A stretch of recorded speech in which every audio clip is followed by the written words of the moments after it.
Well, let's just jump into it then. Yes. Okay. Start with your name Yes. and where you're from. I am Dana, and I'm actually from Stockton.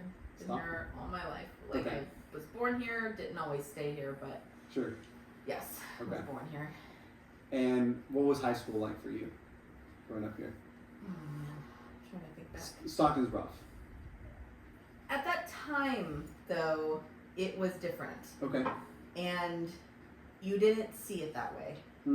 I don't ever remember as a child thinking Stockton was rough.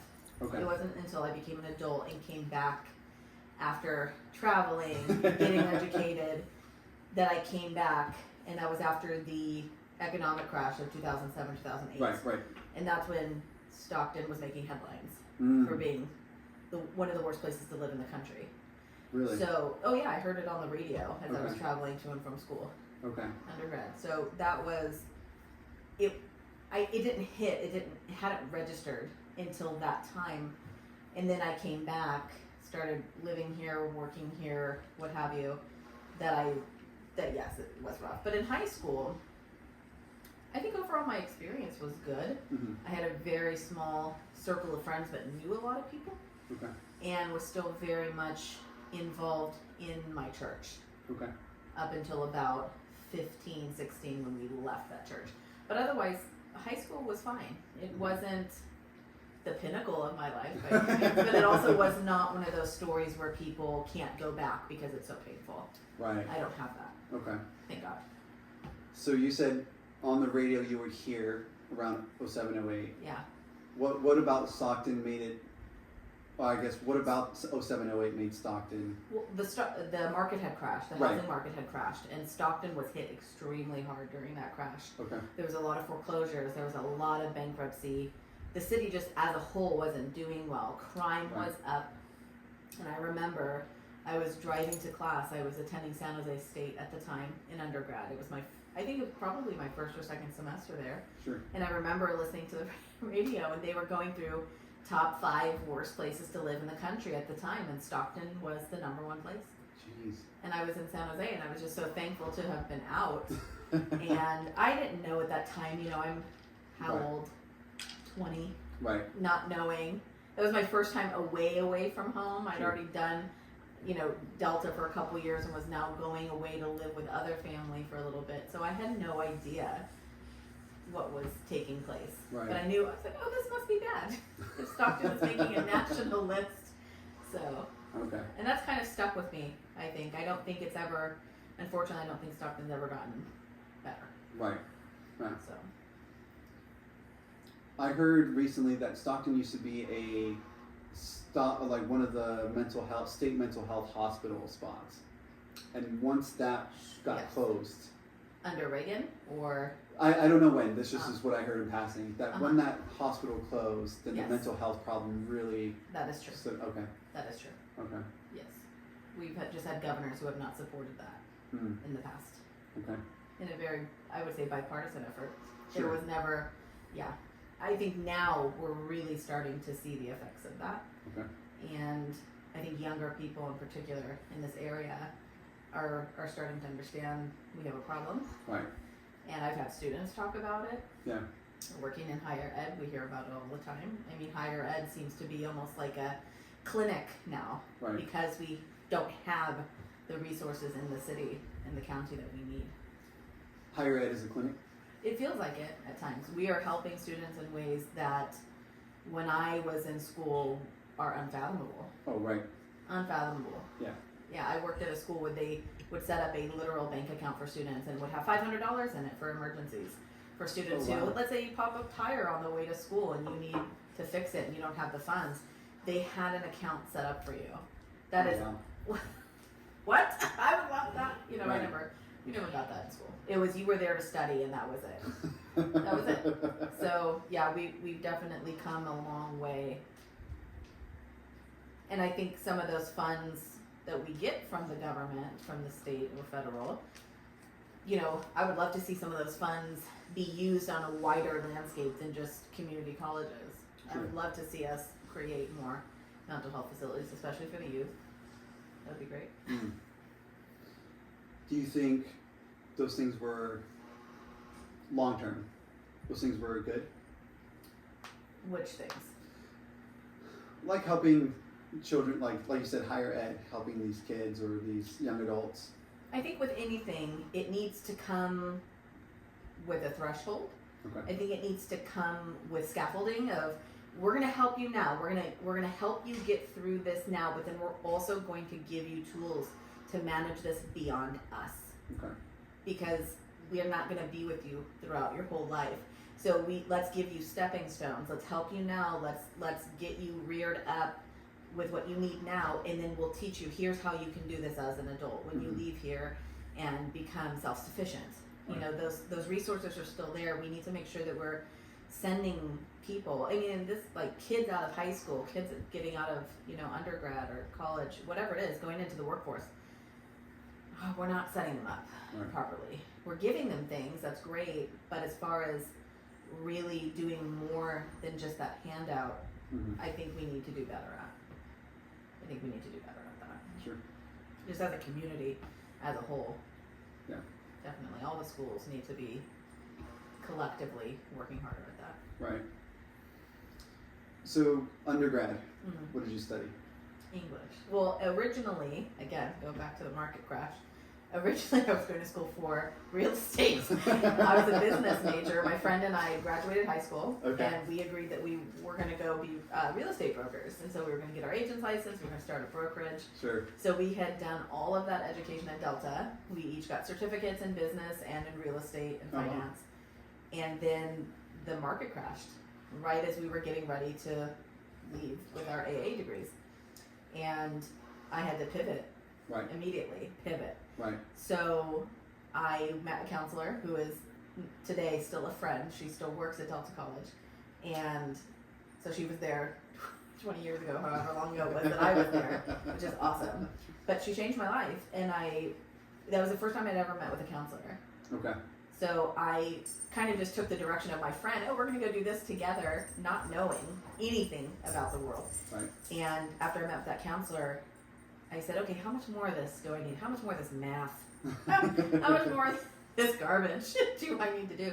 She goes, oh, you got a long way to go if you plan to go beyond this. Oh, dang. I said, no thanks, what's next? Yeah. And she kind of did an audit of my skills, my likes, my dislikes, and we landed on, she's like, oh, why aren't you an English major? And I thought, because what am I going to do with that? Right. She said, you can do anything with that. You can keep going. And I thought, okay. And I immediately, growing up, I loved writing. I loved writing kids' books. I loved reading. If I wanted allowance, I had to read. To get every page I read, I got a penny. Really? I'd sit and read the dictionary. I'd read the Bible. I would read anything to get, I was motivated by money. But that kind of instilled that love for books and literature, reading and writing. So it didn't even occur to me until I met with the counselor. And she suggested, sounds like you should be an English major.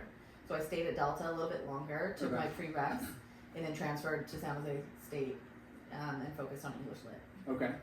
I had a wonderful time. What made it wonderful? Oh, my professors were wonderful. Okay. So interesting. Just interesting people. I met great people there that I'm still friends with today. People of all ages, of all backgrounds, just having a deep love for books or writing, either of those things.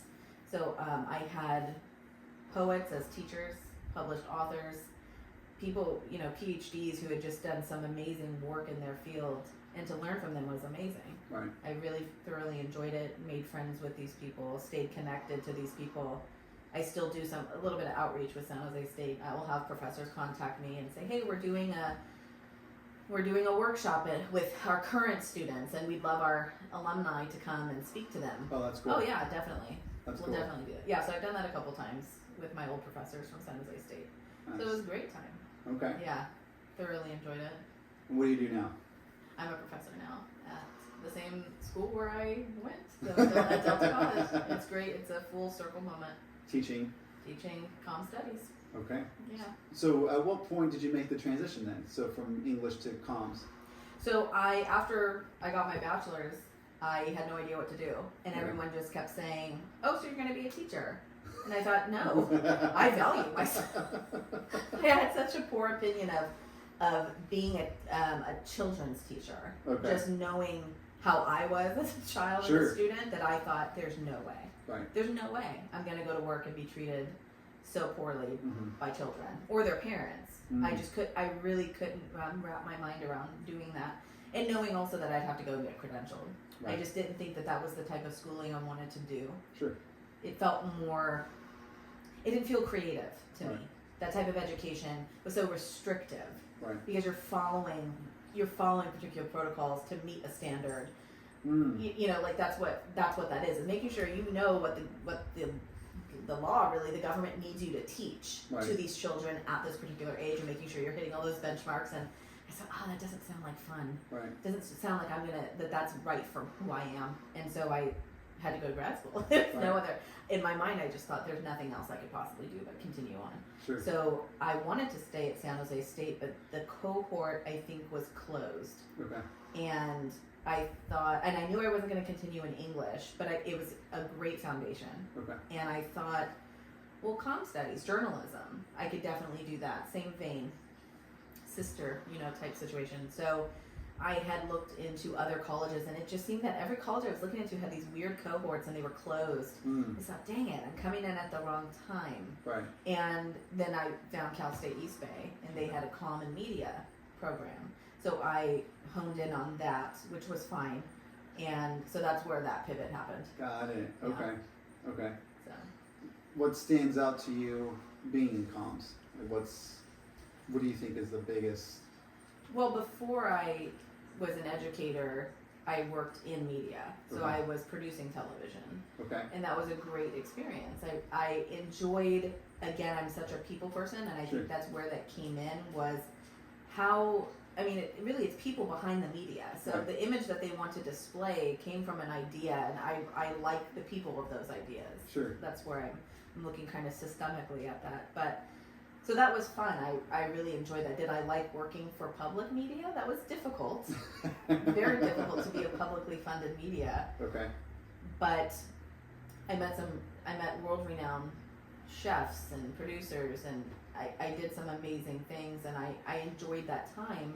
But at the same time, I started randomly substitute teaching in a K-12 district where I lived in the Bay Area at the time. And I was really honed in on 7th, 8th grade. Okay. And I just loved it. And I thought, maybe teaching isn't far from what I actually could be doing. Sure. And then with the passing of my father, just life shifted and relationships in my life changed. And then I randomly became an instructor. I'll call it an instructor because I was very temporary. And then I really was like, okay, this is my calling, to be in higher education. Got it. And that's where I found it. Okay. Yeah. So earlier you said you value yourself too much, basically, to be a teacher. Yeah. A K-12 teacher. Yeah. Right. I was, and that's I think people who don't teach probably have that perspective too. Okay. Of just, I think parents of children now would be like, there's no way I could be a teacher. Right. I know how my child acts. I can't have 30 of those kids in my room treating me like that all day long. Right. And just a lot of the shackling that comes along with administrators and law and things you can't do. It's so restrictive. And so at that time I was just like, there's no way I could do that. Right. No way. You also talked about standards that you kind of have to follow, which is true. As a teacher, there's these protocols, there's these standards, there's state and federal, whatever. Yeah. How helpful do you find those benchmarkers? Totally different in higher ed. Okay. We don't have benchmarks. Okay. Yeah. So higher ed there's no state testing. You've done all that in K through 12. Right. Coming to college is voluntary. Right. So if you want to be here, the onus is on the student. In K through 12. That onus is split.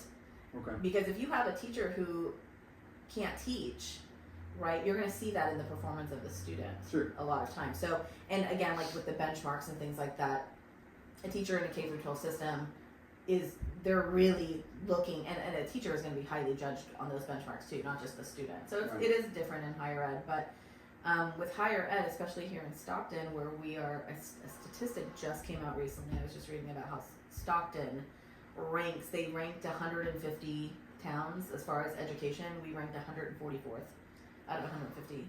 So we are dealing with students coming to us illiterate, which is heartbreaking to see 18, 19, 20-year-olds at a 4th or 5th grade reading level. It's 100% happening. And that's really across the board. So we're always taught, teach where they're coming from, teach where they're at. And that is a hard thing to do. Teach where they're at? Meet them where they're at. That's something that I've heard in higher ed, and I'm like, how do I meet a 20-year-old, an 18-year-old, a 17-year-old, a 19-year-old? How do I meet them right there? At a 4th grade level. At a 4th, 5th, 7th grade reading level. I mean, because honestly, kids are coming into high school with that 4th or 5th grade reading level. Right, yeah. So it's really, really hard. And our biggest thing in higher ed is closing what we call equity gaps.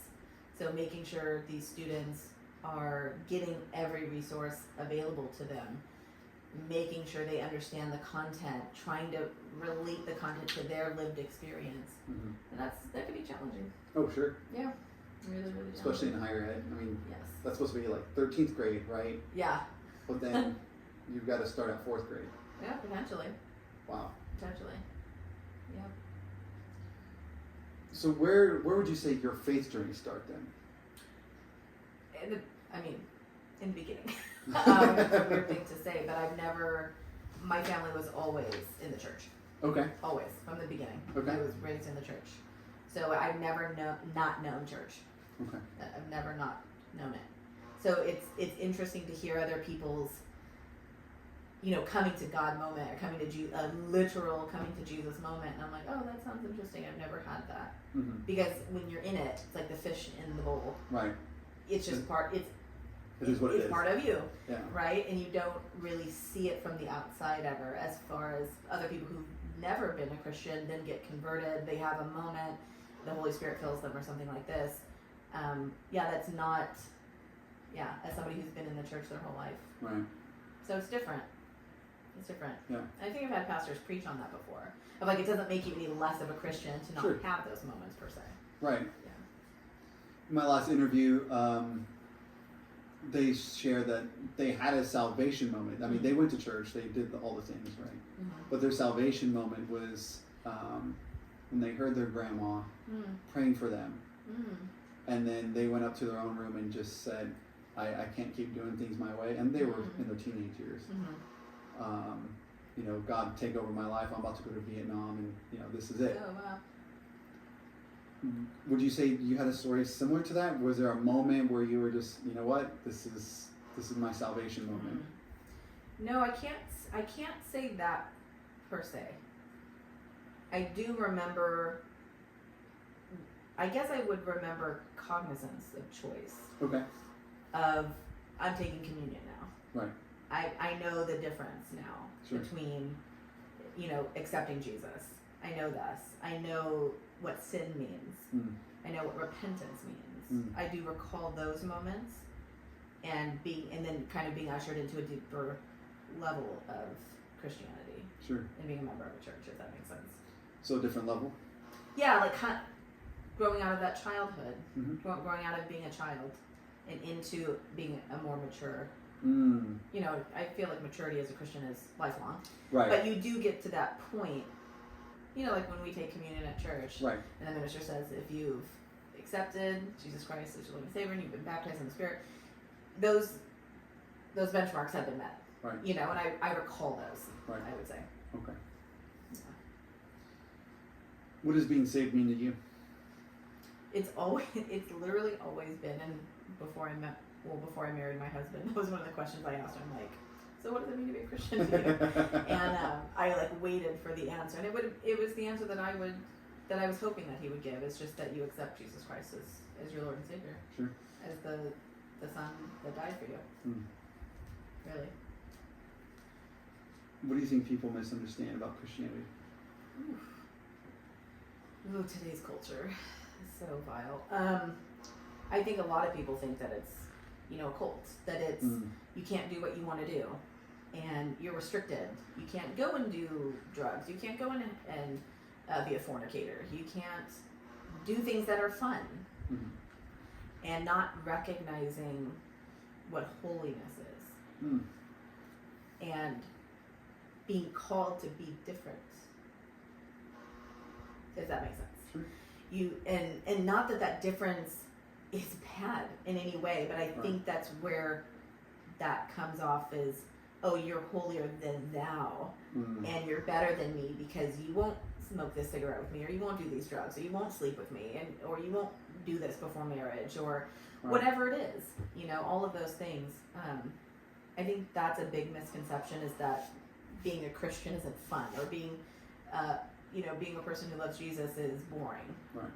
or that you're holier, self-righteous, Right. any of those. What does holiness mean? Being different, being set apart. If that's the easiest way that I have always categorized that, Sure. is being set apart. You are chosen, you are part of God's people now, Mm-hmm. and although we are not holy like Christ, we are called to be, and we are called to be different. Mm-hmm. We're not called to be the same. Right. So now, you're in the world, but not of it. Correct. Yeah, set apart is like a synonym I would probably use. Mm-hmm. Set apart.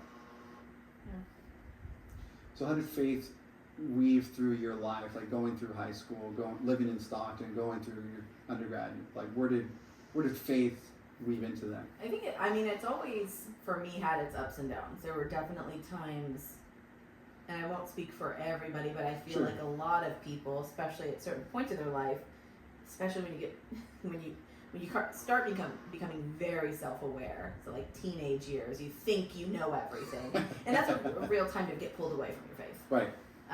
Because I can look back and just, whoa, the enemy was so powerful. Right. I could see his hand in my life, and that's terrifying, Right. looking back. But I had great parents who didn't ever want that to continue. Mm. So they did everything they could to go, okay, we see you falling. We see that this is an ebb and flow moment. You need to get back in, you need to anchor yourself. And so yeah, there were definitely times where my behavior was not indicative of living a Christ-like life. Sure. At all. Mm. If you looked at my life, you'd be like, that's a Christian. Whoa. I'll be a Christian if that's what that looks like. That looks like fun over there. Right. So yeah, there were definitely times where just, addictions or behaviors or what have you would definitely took me away from my faith. And then there were times when it would, I'd get right back in it Mm-hmm. and just have to make those confessions. Right. And ask for forgiveness. Mm-hmm. And repent and turn away. Right. Yeah. But Christ has been a part of my life, my entire life. Again, I don't really recall that salvation moment that some people have, or that, born again moment Right. that I know people have had. So it kind of makes it different, Yeah. unique in its own way. Sure. Yeah. Okay. When have you faced challenges being in education? Daily. I'm just kidding. Oh, in education? Well, being in, obviously higher education, but being in just an educational Mm-hmm. realm. Mm-hmm. You mentioned public production media. Yeah. When were some of your biggest challenges when it came to your faith, dealing with some of those things? Being in academia, just on a day-to-day, and I'm very active with my union as well. And I believe in unions. I think unions are great, but oftentimes these are not places where a person of faith can be sharing that they are a person of faith. It's not an environment for that. It's very much stifled by culture, and it can be it's difficult on a daily basis. On a daily basis, it's very difficult. And you can't speak on that openly either. I can't go in my classroom and preach. I can't go in my classroom and teach things or say certain things even. Mm-hmm. And so yeah, it makes it difficult. And I just kind of have to go into the classroom and remember what I'm doing, Sure. who I am, what I'm doing, Yeah. and that's it's challenging. It's When I look back at some of my professors, even in my graduate studies, more recently, very acceptable to talk about LGBTQ rights, to talk about Israel and Gaza, to talk about Ukraine and Russia, whatever. But when someone religious comes into, whether it's Christian or not, it's kind of frowned upon. It's not acceptable. Yeah. What's your take on that? Oh man, I mean, I remember when I was in grad school, I wrote a paper. We had to discuss one aspect of media, and I chose music. And I remember I wrote about the Dixie Chicks because they had just gone through that controversy of speaking ill about the president, about George Bush. Right. And I was thinking Dixie Chicks. That's a yes. that was quite a while ago. Yeah, no, it was 2000 and I was in grad school, so in between 2011 and 2013. Okay. I was a 4.0 student in grad school. I got an A- in that class because that paper ruined my life. So really? I ended up with a less than a 4.0 because that instructor was so liberal, and I was not defending the Dixie Chicks. Sure. And I mean, he smeared my paper. I had gotten A's on everything else. I knew I was a good writer. I've always been a good researcher, and I got smeared on that paper. Wow. So it's been part of my experience as a student. It's definitely been an experience as the educator too, because I'm now hearing what 18, 19, 20-year-olds have to say about the world around them. Right. And they know so little. They think they know so much, but they really know so little. Right. And their perspectives are very myopic. And they all seem to have the same opinion, and it's very evident where those opinions are coming from. And it's not really even an opinion. I think it's been indoctrinated into them. It's been force-fed into them through the media, through whatever it is they're watching, or whatever their parent is telling them, and or their friends, what have you. So I hear really interesting perspectives, and I never shun their perspective. Sure. But I always am like, where'd that come from? Talk me through that. Where did you get that information? Can you back that information up? I never want to put them down. I never am judging them. I'm never like, you can't have that opinion. Sure. And I'm never grading them on that. I'm always looking for, did your argument actually have logic? Does it have any teeth to it? Right. Do you know what you're talking about? Because that's a big part of what I teach, is how to be persuasive. Sure. And if you can't persuade me based on ethics and logic, we have a problem. Right. You have a problem. So let's fix that. Right? I don't want to change. I'm not here to change your perspective per se on a topic or an idea, but I will challenge you on, do you actually know what your perspective is? Right. What is it rooted in? Where's the root of that? You know, because I tell students, I say, we have anchors. We have these anchors in our thoughts and our beliefs and our systems of being, and you know, whether you know that or not, implicitly or explicitly, you need to know where it came from, and because it shapes you. Right. And are you willing to confront that? And a lot of times they're not. They've never been challenged. They've never been challenged by that. They've never had to critically think about it. And so it can become contentious in my classroom, because I will have students from this side and this side or that side or what have you. And I don't like to look at it just, again, with that dichotomy of it's either this or this, it's left or right. It's not.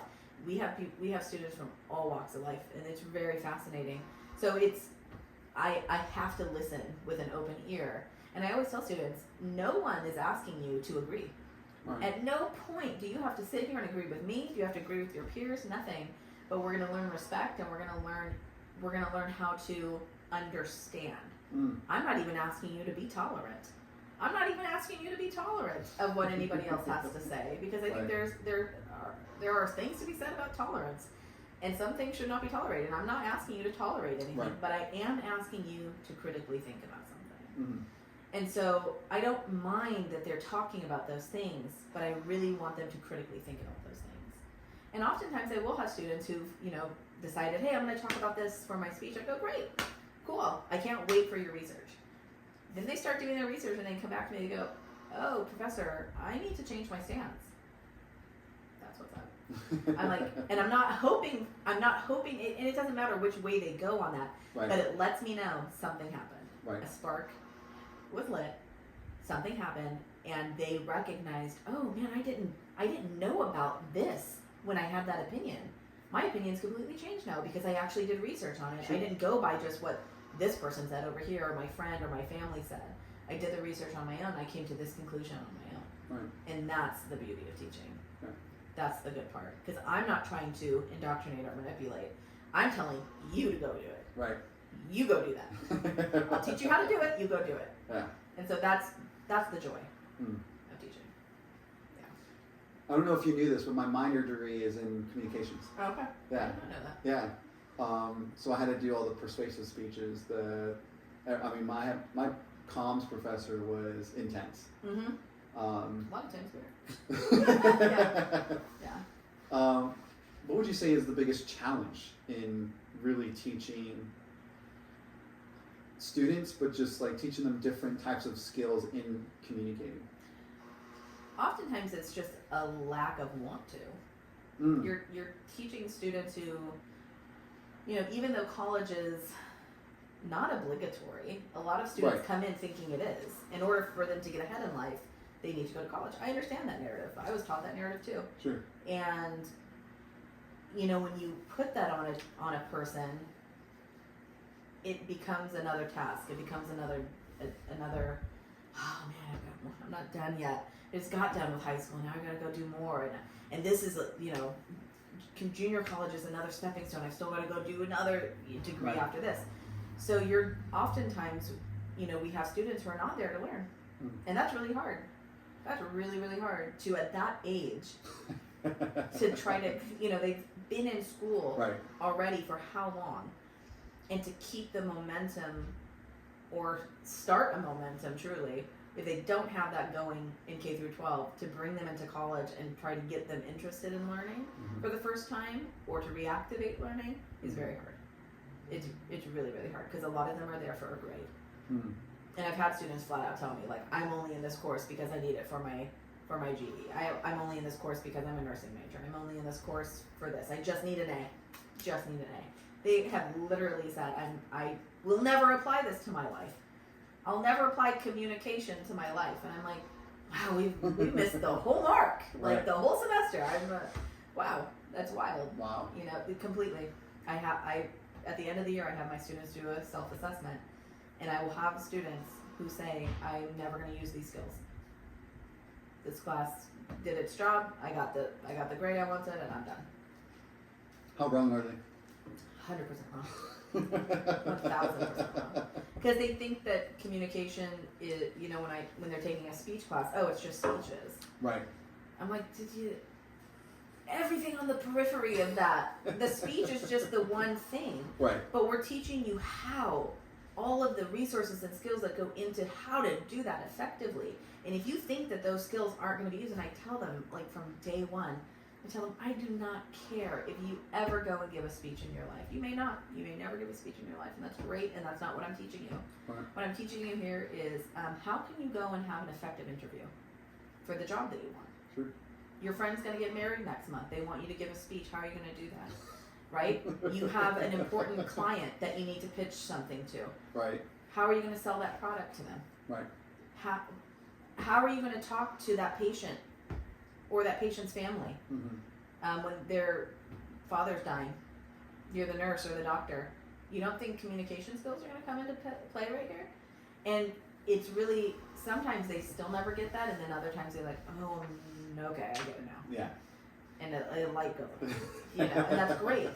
But then there are the occasional students who, and it happened this term, I had a student in their last self-assessment go, I never plan to use these skills, I never plan to get up and talk to anybody, I hate talking to people, and that's it. Okay. And I just, I'm just like, I gotta pray for that person, because Right. that's a hard way to go about life. Sure. A really hard way to go about life. How has communication shaped your understanding of God? Oh man, that's such a great question. I don't remember where I heard it. I may have been listening to a sermon, and I mean the gift of communication is a gift from God. The gift of a voice. God spoke. The voice is a blessing. But there's the curse of it too, right? Your tongue can be a sword. Yeah. And it can kill. It can cause horrible things, horrible atrocities. And I think it's so interesting to see God in communication. Not just with your words, but your actions, because a lot of people think communication is just the words coming out, and right. it's so little of right. that, actually. Yeah. It's your body. It's what you're doing with your entire being and how that communicates out to the world around you. Right. And I think all of it is just, it comes right from God, and that was a blessing for us. And to see, and I try to, and this is one of the ways that I try to give this information to my students without preaching to them, is just, I tell them, I say, you have a voice box that's just as unique as your fingerprint. No one else in the world has your fingerprint, and no one else has your voice box. Right. They can mimic, but they could never be identical. Right. And isn't that so fascinating that you were blessed with that gift, wherever you think that may have come from, I don't care. But wouldn't you want to use it to its ability, right? Right. You have an opportunity here to use what you have been gifted with that no one else has. You love a gift that nobody else has. It should make you feel special and on top of the world. And a lot of students, that's a terrifying thought for them, because they've never been told that their voice matters. They've never been told, I want to hear what you have to say. They've never been told, whatever it is that you do is important. Your thoughts are important. How you speak is important. Right. All of this, they're never told that. They're told to be quiet. They're told to speak when they're spoken to. They're told that their opinion doesn't matter. All of those things. And again, at the beginning of the semester, they do an assessment for me. Right. And I ask them that question. Do you feel like your voice matters in your community? Whether that's your home, your place of worship, your friendship community, whatever it is, however you want to define that word community, how do you feel that you are respected, that what you have to say is respected? And 80% of the time, no. Wow.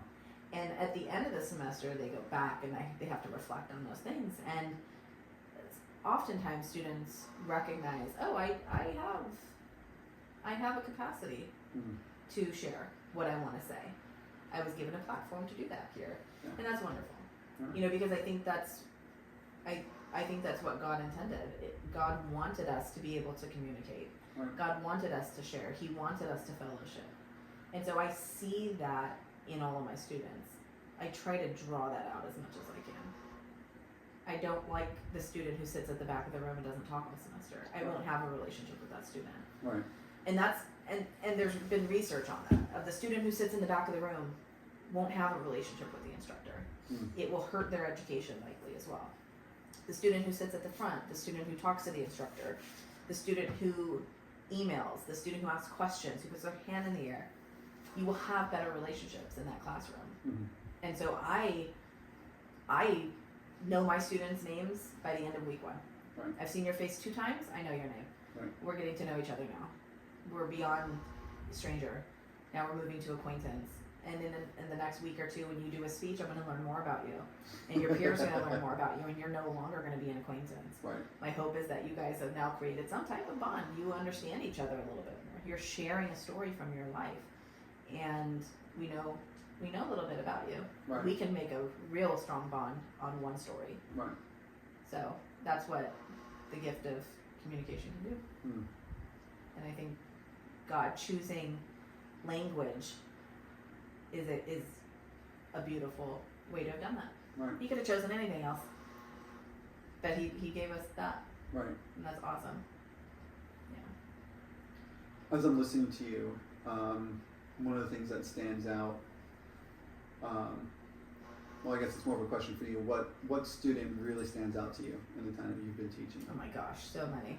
I had a student one semester who, and I have to be very careful. Sure. Again. Yeah. I'll share it, but at the time I had to be very careful. But I had a student who came to me, and I think she was struggling with I want to say domestic abuse. Okay. And she was older. She was what we call returning student. Got And it. she was probably in her 30s. She was older than me at the time. I've been teaching since I was 27. Okay. So there were times when, not so much now because I'm almost 40, but at the time I definitely had 35-year-old students who, especially as a female, if it was a male, would look at me and go, what, What am I going to learn from you? Right, exactly. And I totally get that. But I had a student one year, she was older than me, and she had come to me privately. She had come to my office hour one time, and she must have been wearing jewelry or something that had a cross on it. There had to have been something I can't fully recall. It may have been a story she told in class or what have you, but I knew she was a Christian. I knew that she knew who Christ was. Okay. Whether she was living that life or not, I knew that she knew who he was. Okay. And I had asked her to come to my office and to talk. She was struggling in the class, like severely. She wasn't coming. She wasn't completing her work. And I knew that she knew better. I knew that she could do better. And something had to have been going on. So I was like, let's talk. Come to my office. Let's talk about this.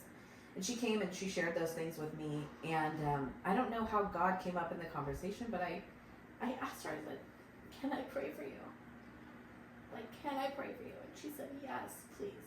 And I just laid my hands on her in my office and I prayed for her. And that is such a rare occurrence, and it's happened 2 times. Where a student, this is recent actually, just last semester, I had a student go through an experience where she almost died because she was bulimic or anemic, one of the two, not anemic, bulimic or anorexic, and she had almost died, and she was recalling the story of almost dying and how she turned to her nightstand and there was a Bible there, and in that moment she found Christ. And I never ever cried during a student's speech, ever. I have heard some horrible stories when students do certain speeches. They have to do a narrative where they tell a story from their life, and I tell them you don't have to go deep. It can be so fun and jovial, and don't go deep if you can't manage it emotionally. And so I've heard some horrible, tragic stories and kept composure. But this one student, just last semester, she was telling a story, and I was really choking back tears. And I was really trying to remain professional, and then afterwards, I held her back, and I asked her if I could pray for her. And she said yes, and we just both started crying, and we prayed. And I mean, it's such a rare thing, but it's so meaningful when it happens. Because we are so focused on, giving Band-Aids to people. You have a mental health crisis. Okay, let's get you a counselor. Okay, let's get you pills. Let's do these things. And I think just people need so much more than that. They need God. And so when I can find that with a student and be able to have that connection with them, it lasts the entire semester. It never goes away. Those students never drop. They stay connected with me. They'll come back to me in a year and go, hey, remember, you prayed for me. I need a letter of recommendation. I'm going on to do this. I'm like, yes, let's do it. It's never a one and done. Right. It has always been that those are the students who come back to me, and I love that. And again, I see God in all of that. And so those are the times where, through all the muck that we deal with as educators, it's sometimes just like that one thing that will keep you going. Yeah. Well, thank you for sharing that. Yeah. It's so far, few and far in between, but it's awesome when it happens. And I don't know that many educators get that. No, I don't know of any. Yeah, really. I know of 1 or 2.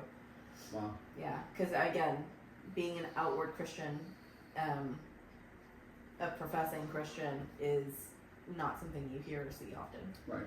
You really have to tone it down. Not even tone it down. You can't tone at all. No one will know unless you're in a small group of people. Right. And you're in a closed setting. Yeah. Do you think it's unfair? Yes. Oh yeah. I think it's extremely unfair. I've had to walk out of I've had to walk out of things because I could not, I'm sitting there listening or seeing something and I'm thinking, my first thought is, when Judgment Day comes, I don't want to have to answer to that. And I have to get up and leave because I don't want to have to tell God, yes, I engaged in that because I felt pressure. Or yes, I engaged in that because I had to, because of my work. I'm to the point now where, no, my faith will come first. So I've absolutely had to walk out of things, walk out of conversations, walk out of friendships, walk out of activity. At that level, as an educator, if I thought it was going to impact my faith. Sure. It was going to take me out of my religion in that moment. No. And that has happened more and more as I become more of a mature Christian and as I consider, as I'm approaching 40 and getting to what I consider the second half of life, and being married and wanting to start a family. Those choices matter. Right. They matter so much. Those are 20 years ago. Find me in those settings. I'd be right there doing all that sin. And now I'm like, it's like cringe for me. It's a cringe moment. Those things. And that shows me, there's some maturity going on. There's the Holy Spirit. Yeah. Like in full force coming. And that's great. I love that. I love that for myself. I love that for my family. Right. So, yeah. I want to throw a situation at you. In the Bible, God calls Moses to the burning bush. And one of the things that Moses says is that I'm not good with my tongue. I'm not good with speaking. How would you have handled that? How would you have taught him through it, guided him through it? What would have been your response as a communication professor? Oh man. I mean, I tell my students, find your passion, find what it is that you are good. Even if you're not good right now speaking about it, tell me one thing that you love. Tell me one thing that you're passionate about. And I'll rip it, give it to me right now. Have a conversation with me. And they start having that conversation with me and I go, okay, let's start writing some of this stuff down. Sure. Right? Get that stuff on paper. Okay, now let's wordsmith it together. Let's see how we can make it a little bit more poetic, a little more stylistic, right? And then and that's a short experience. And we do this in class, as a whole class. And they see so many examples too. And I think maybe that's why God provided Aaron, was so that Moses could see, that God will provide help.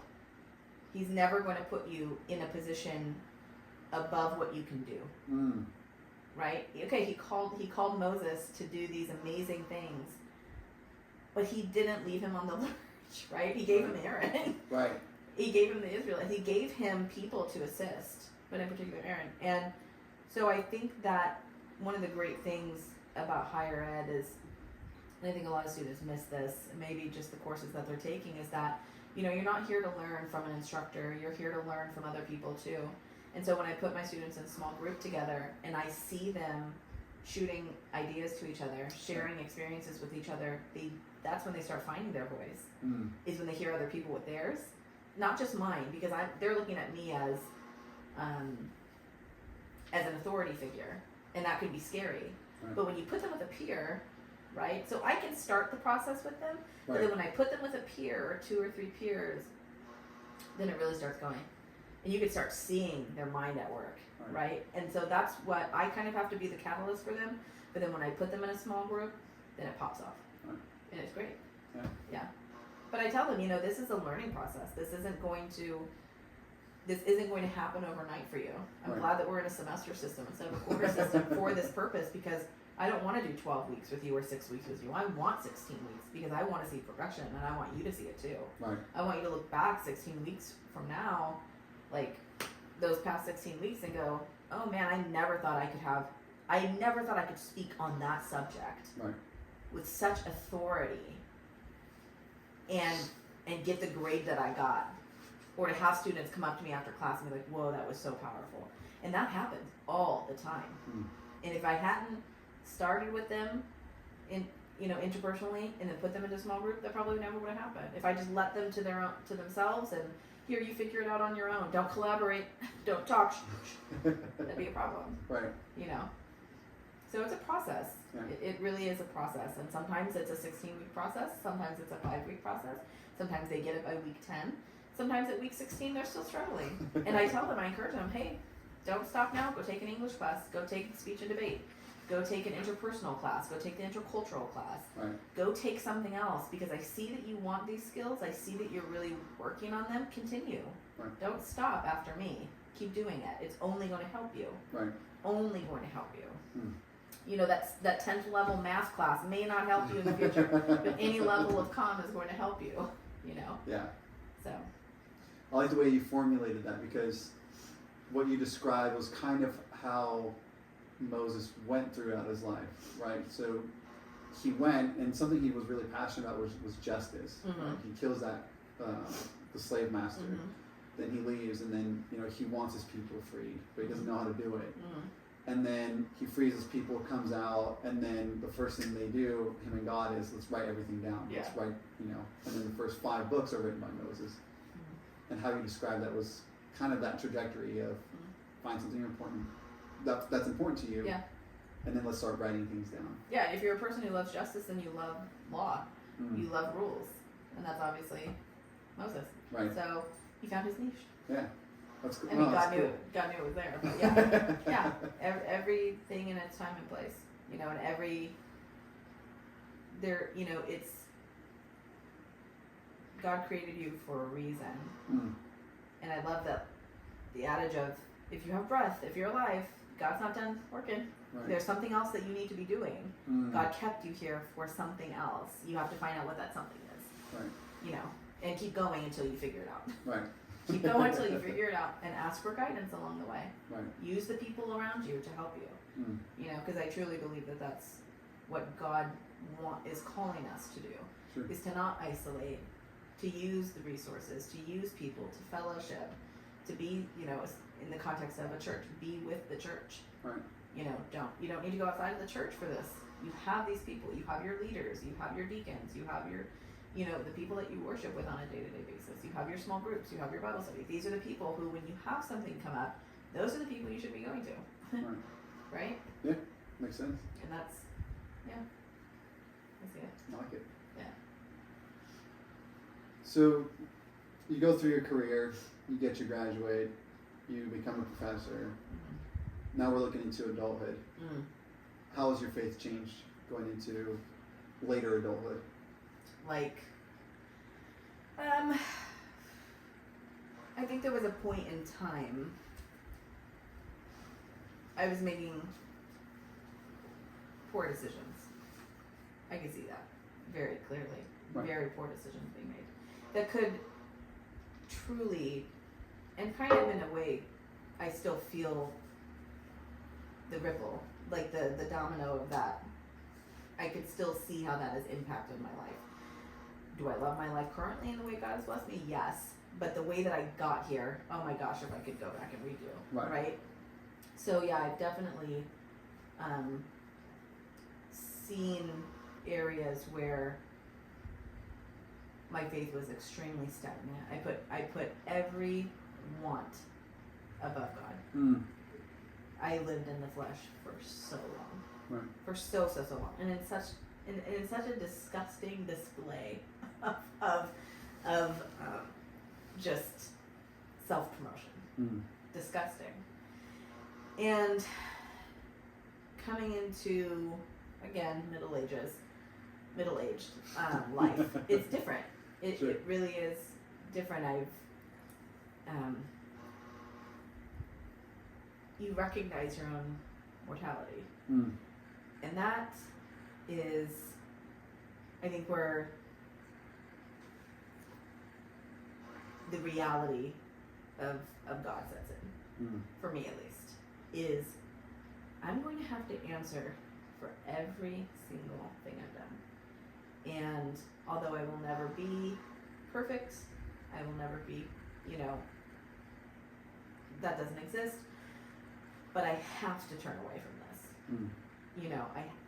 I cannot keep going down this road. Right. And pivot, turn back, repent, absolutely cringe at what you were doing, you have to see that as horrific. You have to see it how God sees it. And so, while I have turned away from some very severe sins, some very severe issues in life, I still see many areas that need improvement. Sure. But definitely have come a far distance. Yeah. To marrying a man of faith, to wanting to start a family, to investing more time in my relationship with Christ, in relationship with people at church and the church itself, and so that's been a blessing.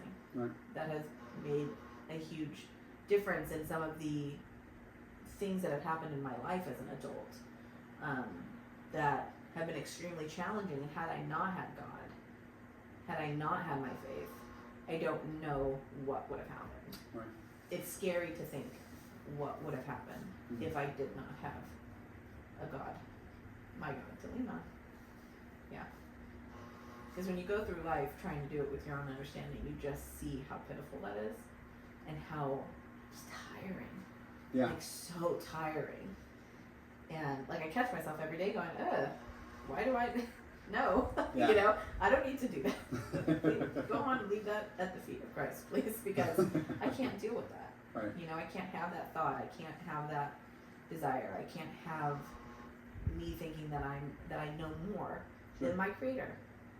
Yeah. It's so stupid, So, yeah.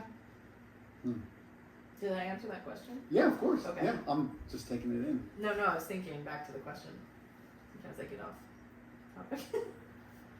What did marriage do for your faith? It strengthened it. It challenged it. It challenged it, and then Sure. it strengthened it. I'll be honest. Marriage is very hard. Yeah. Yeah.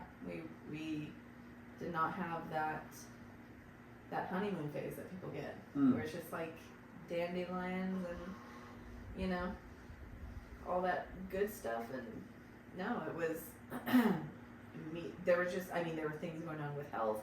There were things going on with the work. There were things going on with the flesh. There were things that, you think, I'm never going to overcome this, and now I'm in a covenant with somebody. But we got to overcome it together, and that's terrifying. Terrifying. But again, the way that the Lord works, Right. nothing is above Him. Nothing is a challenge. Yeah. Nothing happens that He doesn't already know about, and that is a source of comfort. Like a serious source of comfort. Yeah. This isn't surprising to Him. He knew that it was going to happen. Right. He knew that this is where we were going to be, Right. or what have you. And we don't need to fear. He's in front of it, and He's beside me, and He's behind me, and He's above me. Yeah. And why do I need to fear that? And that could be, so easy to say, but when you're living it in the moment, it can be very difficult. And so for sure. hindsight's always 20/20, but yeah, there are definitely challenges, but being with Him, it's so important to be yoked with a person who fears Christ, because I can't even imagine having married somebody outside my faith or a faithless person. Right. It wouldn't have sustained. 100% would not have sustained. It would have ended in divorce. Because I know who I am as a person, and how careless I can be, and to be with somebody who doesn't know Christ, imagining how careless they would be. Right. Just two careless people, wouldn't work. Right. So, yeah, having a person yoked with me, who can pray with me, Right. who I can call on and go, hey, we need prayer. Hey, we need to work through this. Here's how we're gonna do it. Let's do this. Let's go to this resource. Let's talk to this person. Yeah. When you talk about being yoked with someone of faith, and then you compare that to people who don't have any faith, what goes through your mind for those who don't have that faith? I'm sad for them, because I was that person for a while. I consider marrying somebody who was not a Christian. And again, I look back at that moment and I just think, God, just like saved from that. That would have I don't know what would have happened to my faith. Mm. You know, I would have probably lost my faith if I had a husband who wasn't a Christ-fearing man. But no, I know a lot of people in marriages who they married somebody who is not a Christian. Mm-hmm. And again, I can only look at it from my own personal experience of if I didn't have somebody who I could pray with, who feared God, what are we doing? Mm-hmm. What could we possibly do to fix it? What could we possibly do to ensure that our marriage was going to sustain, that our family was going to be successful? Right.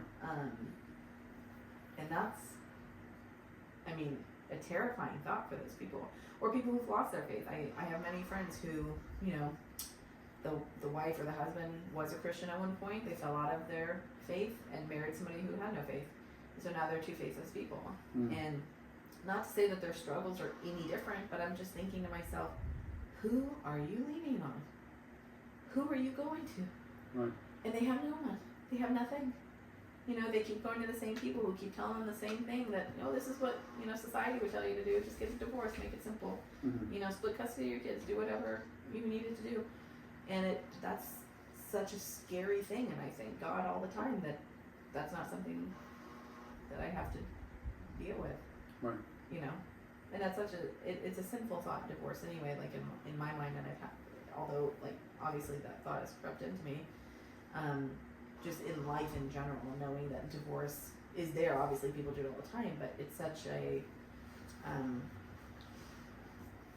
like when you think about what marriage is supposed to be and the covenant of marriage and what sex is supposed to be and what intimacy is supposed to be, and you see that it was designed by God, it's just such a beautiful thing. Mm-hmm.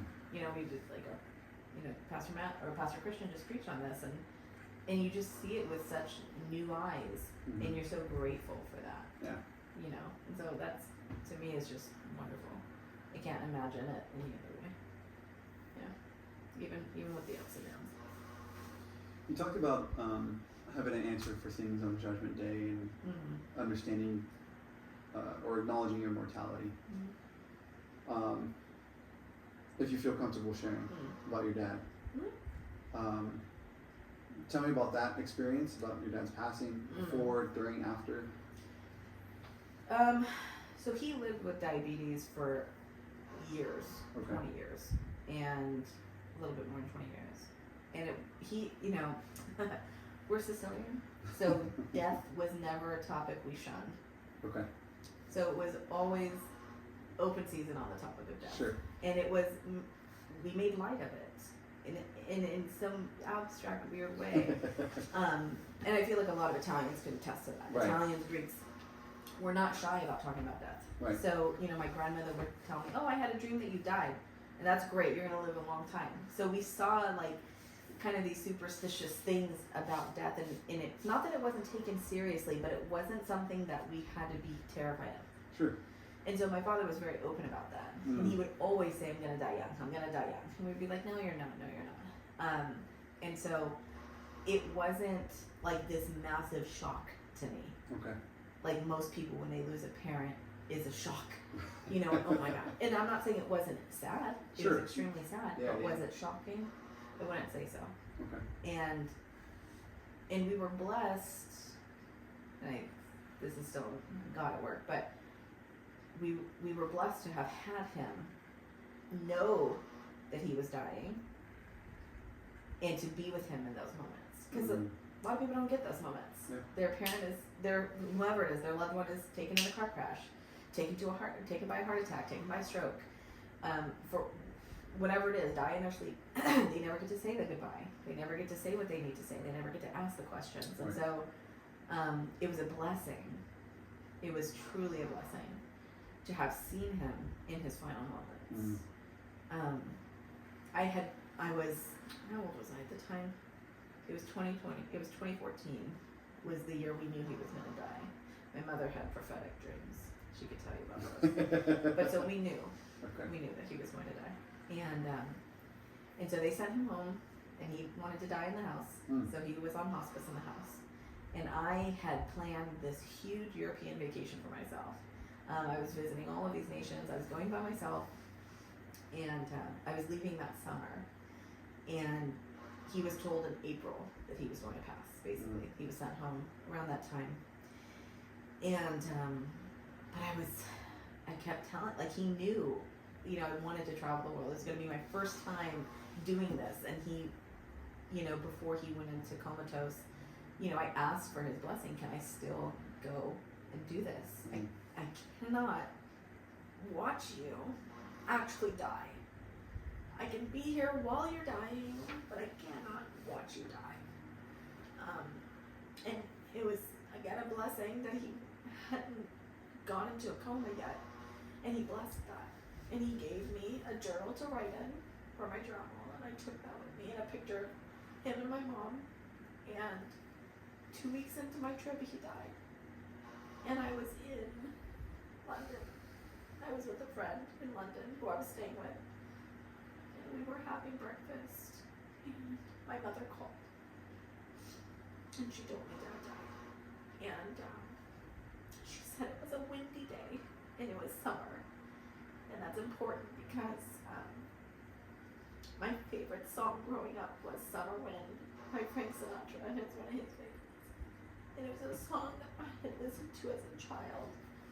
And I had, again, jokingly, because we joked about death, always told him, "You're going to die in the summer on a windy day." And he did.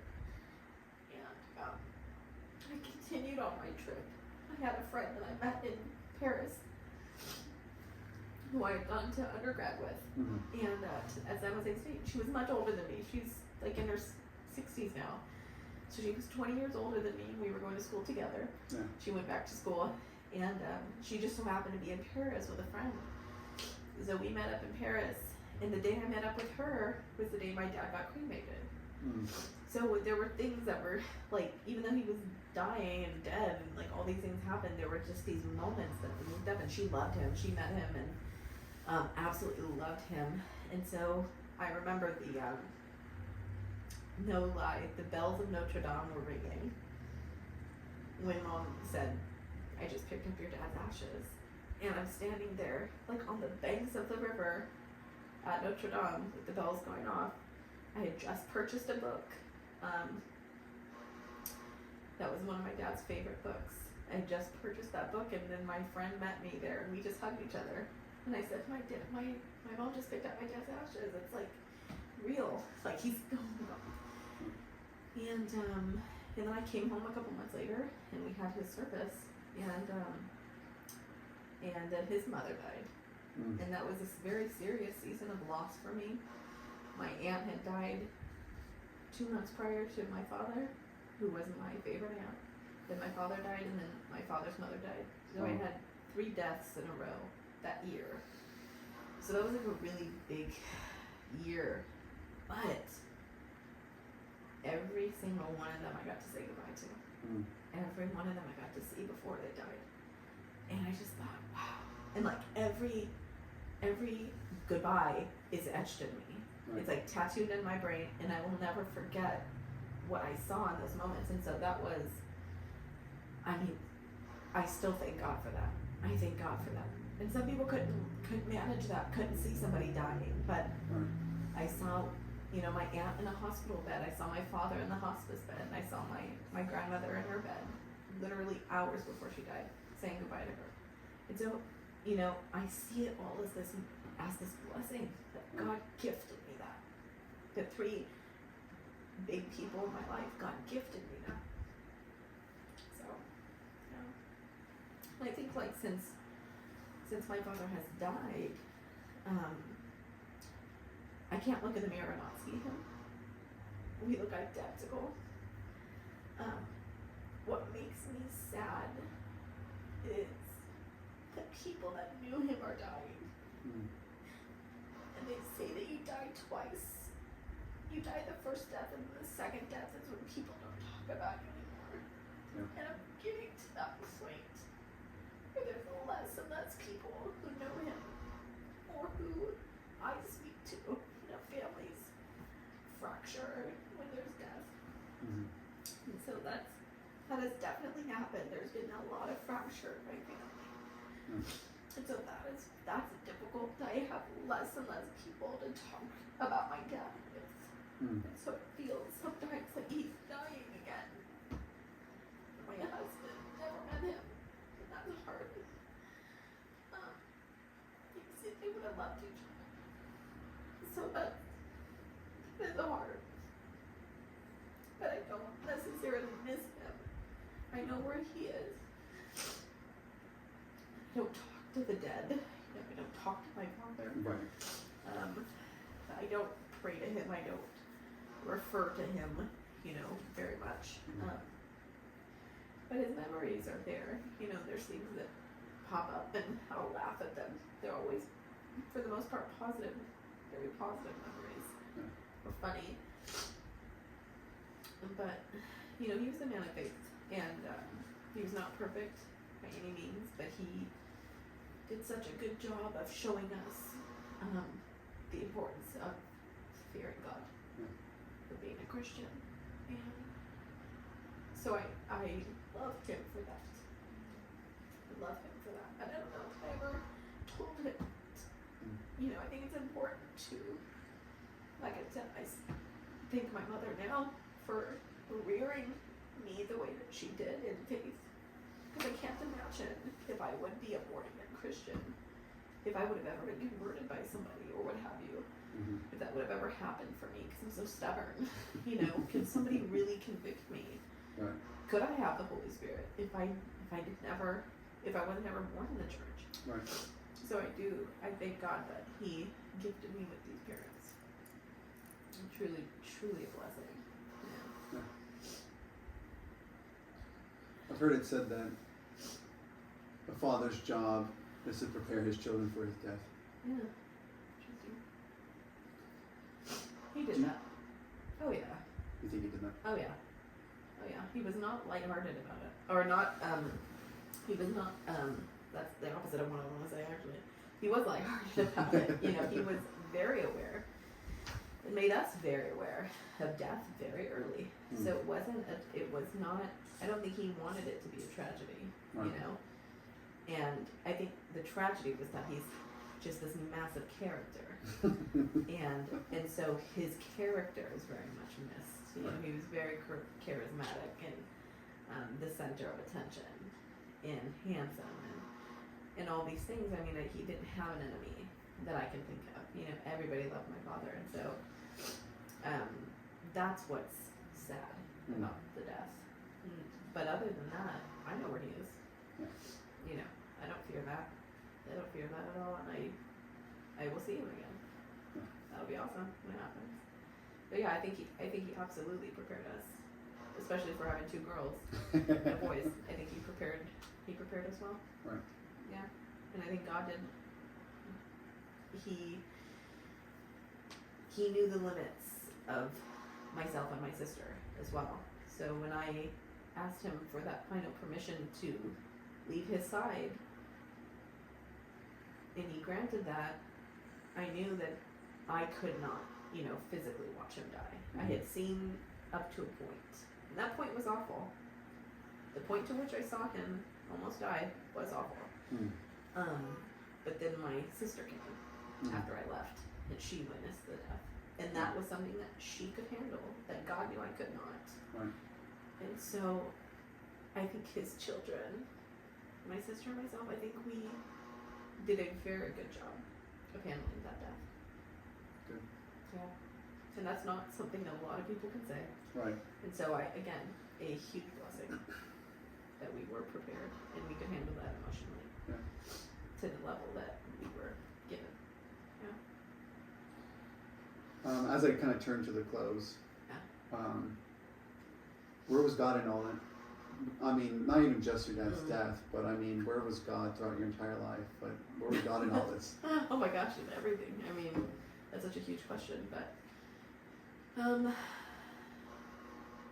mean, really in everything. I can't pinpoint. He's woven fine thread in everything. It's hard to just go, oh, there it was, Yeah. But yeah, no, in everything I've seen his hand in everything. In everything I've seen it. And has it taken me years to see it? Sure. But it's never, but he has never evaded me. He's never not been there. It's me who hasn't been able to see it until I needed to see it or wanted to see it, or the Holy Spirit gifted me with that sight. That's how I see it. Is he's never gone anywhere. He's been there through everything, and it just took me stepping out of myself and my own understanding to go, oh, that wasn't me, that was him. Right. You know, and so it has. I wish I could give you like that finite answer, but in reality, it just doesn't exist. Yeah, it's he's been there the whole time. The whole time he's been there. So it's just me stepping out of my own way to see it. Yeah. And that's probably my biggest, one of the, I think a very human problem, but one of my biggest problems is getting out of my way. Getting out of my way and letting God do his thing. Right. Yeah. And that's something that, again, as I become a more mature Christian, is recognizing what God has in store for me and getting out of my way to let him do those things. To not block what he's trying to do with my own stupidity, my own, you know, and I think that's, you know, a lot of people say like the more educated you are, you know, the more you think you know everything. I could see that. Right, and so and I saw that a lot when I was going through schooling. My husband too, when he was in school, just that challenge of, oh, I learned this in a book, and it's better than that book over there, and so I'm going to believe this over this, and you start that. I remember specifically like times in undergrad in particular, taking classes that really challenged my faith, and having to call my dad and go, hey, I learned this today, and is this true? Is this part of the Bible? Because, you know, I took a class that was called Bible as Literature, and seeing it from a very, you know, secular point of view. Sure. And interpreting it not through the Holy Spirit at all, and seeing how a non-believer sees the Bible was very interesting. Okay. So it was things like that I mean, I didn't think that I would be challenged, but there's God, you know, and that sharpened me to go, oh, I as a person of faith, I have an answer for that, right. Or I can go to somebody who has the answer for that, and that's, you know, the role that my father took was any question I had, I would call my father, and he would have an answer for that. Yeah. And so that was great. You know, even in my times of being challenged, I knew where to go. Yeah. So. That's good. Yeah. So I'm glad you brought that up, the exploring the Bible in a secular way, and seeing people outside of faith. For someone who is exploring their faith, or even just toying with the idea that this Jesus guy might be kind of cool, what advice would you tell them or give them? See, this is where that immaturity comes in, because I feel like evangelizing is it's tough work. I do feel like evangelizing is tough work. Sure. And I do feel also that is, I know that God calls us all to do that, to all share the gospel. Right. And I do think that there's some undue pressure on people like me who go, oh, you teach communication, you should be okay to do that. No, this is hard. Yeah. Right, to tell an unbeliever or to share with an unbeliever, I can't even fathom it. Again, because Christ has been I've been in the church my whole life. Right. I've known Christ for so long. I can't even, it's so hard for me to put my mind in that space of a non-believer. It's so difficult for me. So I struggle. I really, really struggle. And honestly, like, I've never had that. I've never had somebody come to me and ask. Sure. Because I guess I'm just either around people who already know him, or people who knew him in the past and no longer want a relationship with him. Or, and like, I guess my greatest, for instance, would be a neighbor who I really I feel very called to evangelize them, like super called to share with them, because they're just going through so much. And I will invite them to Easter, I'll invite them to Christmas service, and I will let her know, hey, I know that life is super hard for you right now, and I can see that she is trying so hard to find answers. I can see that she is searching. she just isn't doing it in the right direction. And it is so evident. Right. Because she's turning to drink. She's turning to, you know, other things that I know are not going to give her the answer she's seeking with what she's going through. And, you know, I'll just message her and go, hey, I know you're going through a hard time. Just want you to know, me and my husband are praying for you. Hey, I know you're going through a really hard time. This what you're telling me is awful. Come to Sunday service. Right.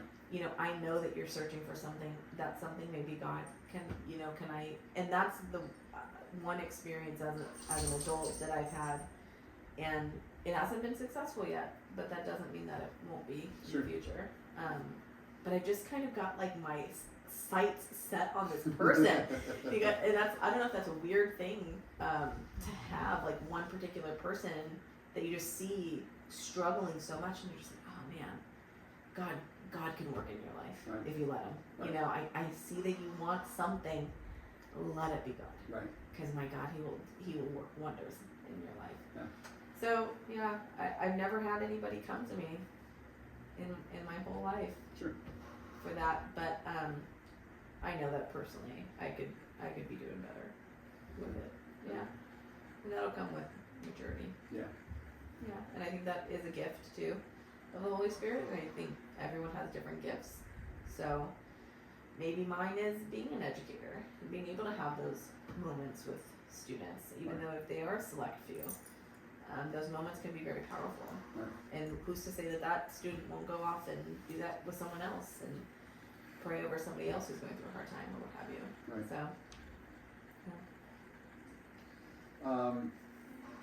like I said, as I come to the close, what's something that's important that you feel like maybe we didn't touch on that you wish we could have, or maybe a last bit of whatever you'd like to share? I don't know. Is there a question you didn't get to? No, that's actually one of the last questions. Was what's something important that you think we didn't get a chance to cover? No, I mean, we did good. I think just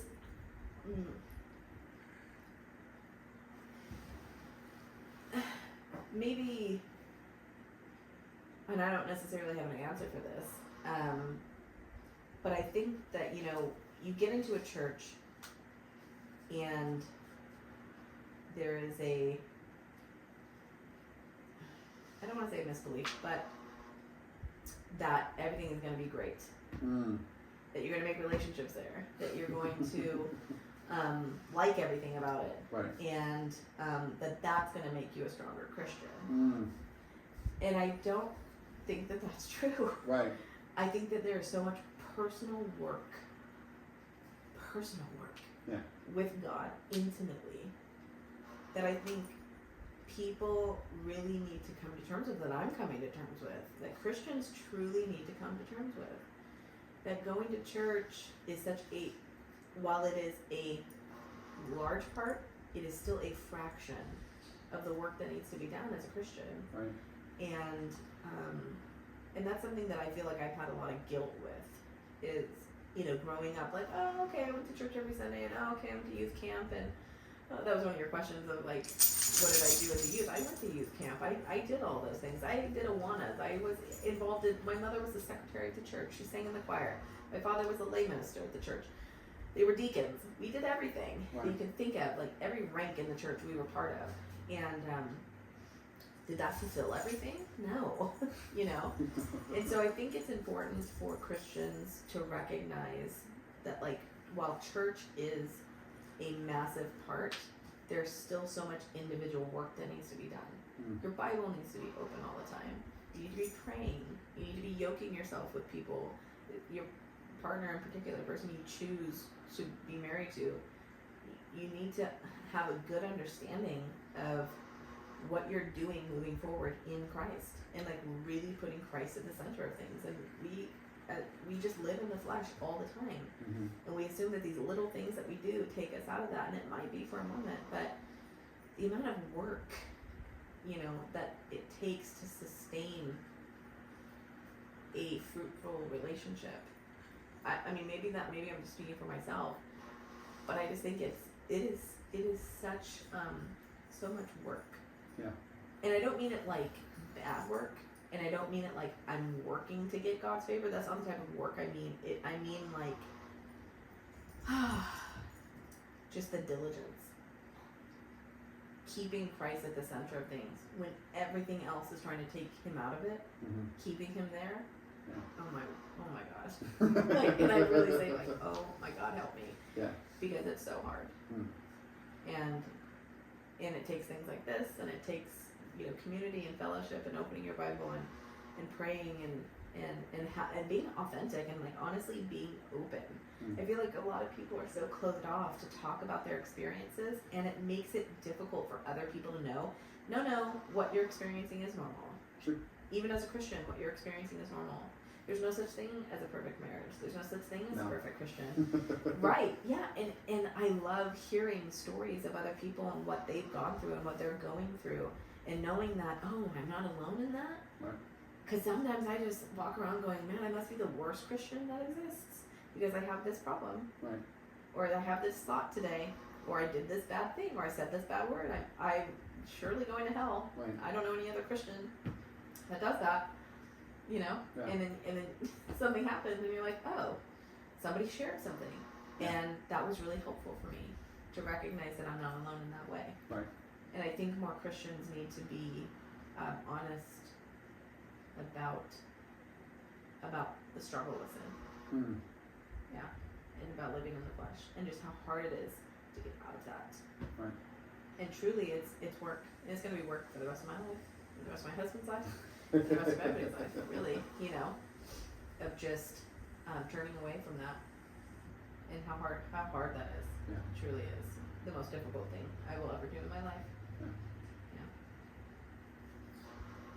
Well, thank you for sharing. Anything else that we need to cover? No.